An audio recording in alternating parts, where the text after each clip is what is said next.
What's up, Pickleheads? Today we're going to be talking about the number one thing that you need to be focused on when you are in a defensive situation while you're playing pickleball.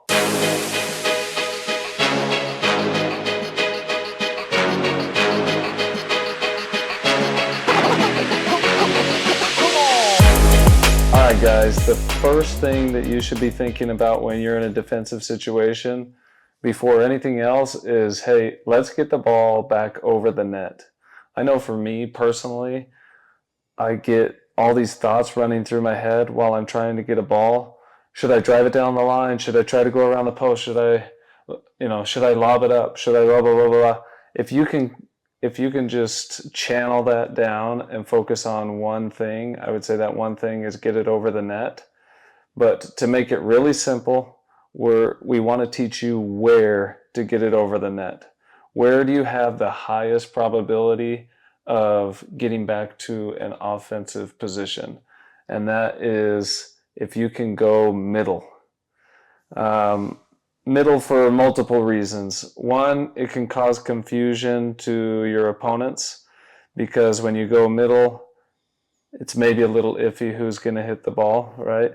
Another reason you want to go middle, and it's probably the highest on our list, is it takes away their angle. They don't have as good of an angle.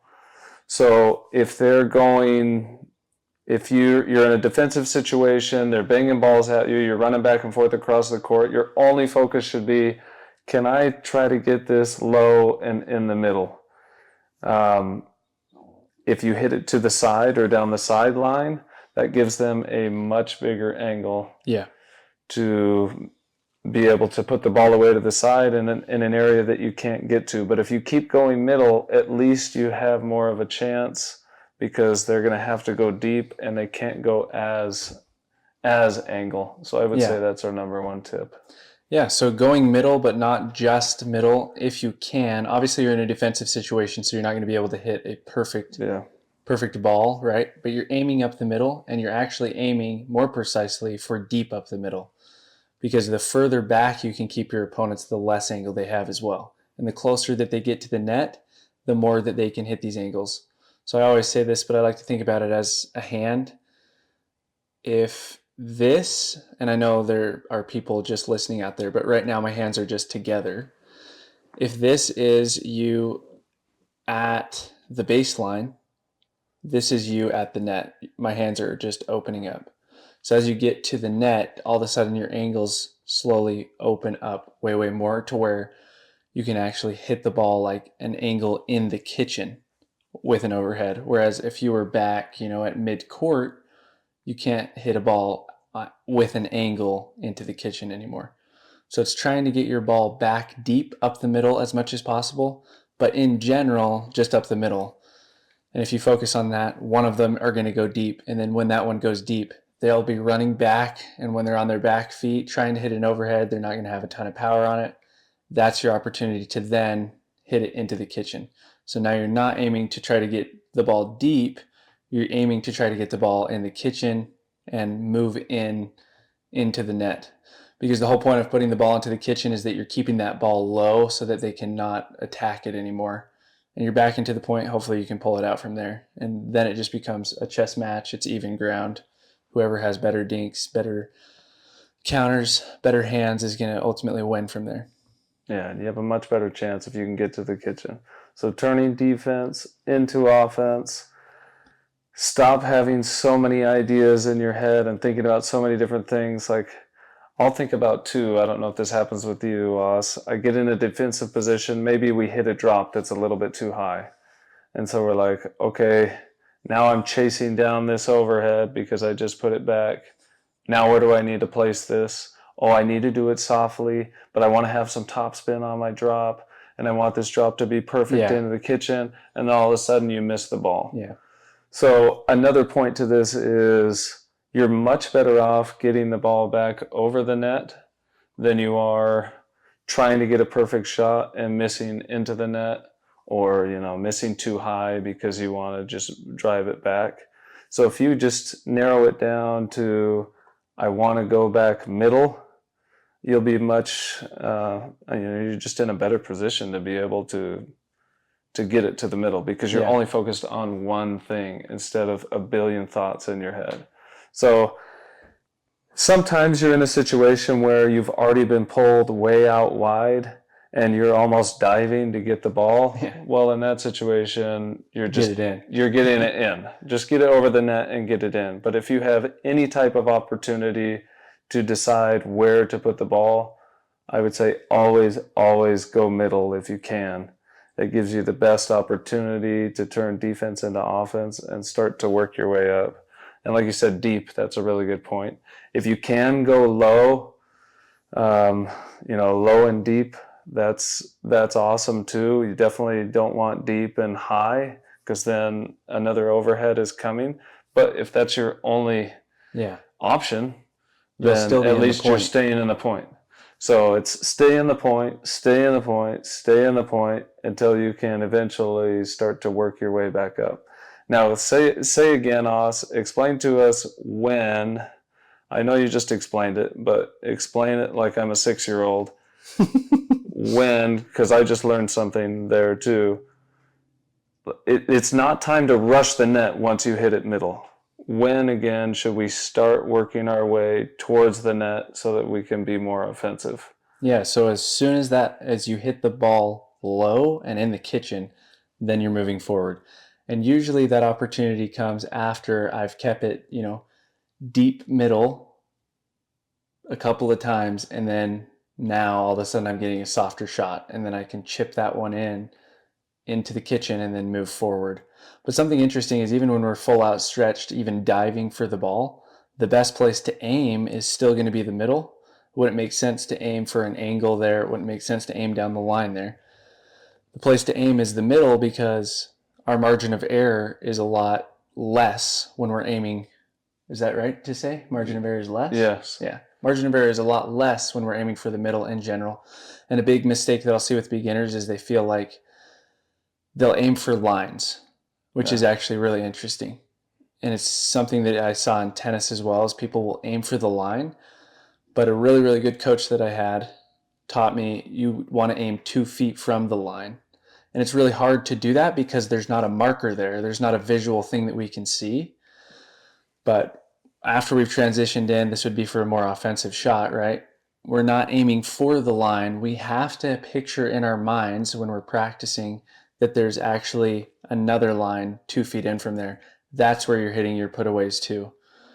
That will really help you. If you miss that mark too, you're if aiming you miss 2 it, feet it's in. still If you in. miss it, at least the ball is still in.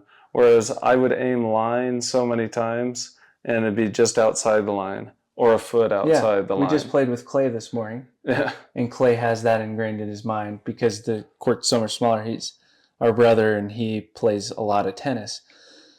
But since the court is so small, he feels like he has to aim for line area. But if he would just aim 2 feet in, it doesn't have to be that fancy. We're still going to win the point, right? Yeah. And even if they do get the next ball back, the next ball's a put away. So aiming, for 2 feet inside, it comes from practicing it. And especially if you've built the habit of aiming for lines like I had in the past, it takes a long time to get out of it. But that's something that will really help you. Also has nothing to do with when you're on defense. When you're on defense, literally just aim for the middle of the court and you'll do super good with it. And if you're in a really bad defensive position, aim for getting it over the net. just get it back. Don't think of that defensive position shot as an opportunity to be offensive.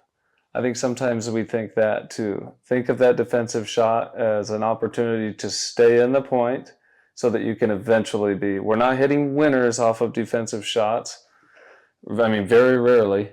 1 out of 10 or 20 times you can go for a winner and maybe you'll get it. But the odds are in your favor if you'll focus on getting it back over the net. Let's talk about a couple more things. The center of the net is 2 inches shorter than the ends of the net. Yeah. So there's another reason to go middle. You have a little bit more of a height advantage there. The net's a little bit lower. So a better opportunity to go middle there. And like you said, work on, if you can somewhat get your opponents to go back, that's your opportunity to work forward.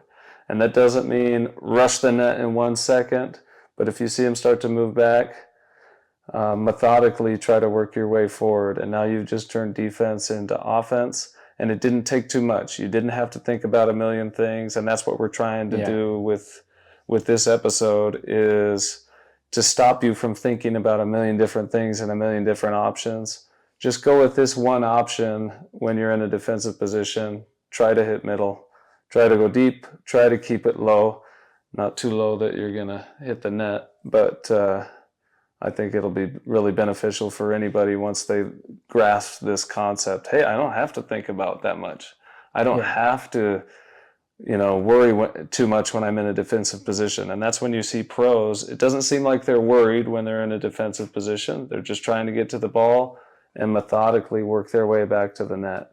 And it works. Something interesting with that is when it's time to drive the ball, when it's time to lob the ball, and then when it's time to drop the ball.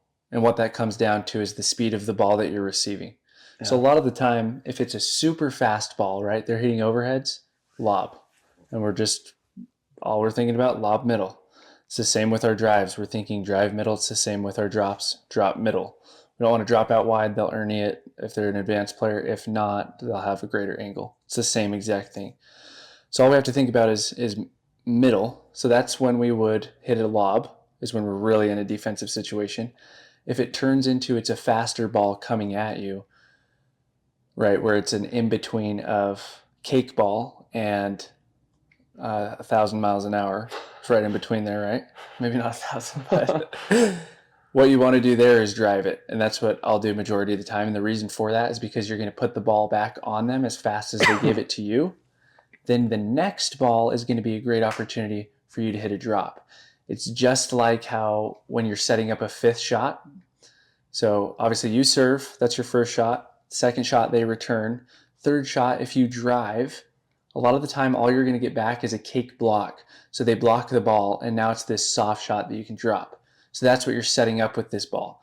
So this is one of those, mid-speed balls that they're hitting at you. You then drive that, and it's going to set you up now to hit the drop. So that's all that you're focusing on, is drop right after this shot. Then when you drop, that drop has to go in the kitchen in order for you guys to transition in. So obviously not everybody's going to be able to do it every single time, but more that you practice, more that you do it, the better and more consistent you'll be at actually doing it. Yeah. And so I would say, lastly, think of your defensive position as opportunities, or like you said, as a setup to methodically work your way to the net. Don't think of it, one, as, the point's over, because that's not going to be any good for you. But think of it, but also don't think of it as some big offensive opportunity where you just go for it. You're still in the point in pickleball. I think in other sports like tennis, not so much. Like when you pop the ball up, the point's probably over. I think you have a lot of opportunities here when you're in a defensive position to be able to make it back to the net. And your highest percentage of opportunity of doing that is going middle. So go middle when you're in a defensive position, and you'll have the opportunity to become offensive. And that's what we wanted to teach you today. Anything to add to that, Os? No, that was perfect. All right, we'll use that this week. Let us know in the comments what you think. Give it a try. I hope this makes it a little bit easier for everybody. I think that's it. Yeah, I think that's good. All right. Later, Pickleheads. See ya.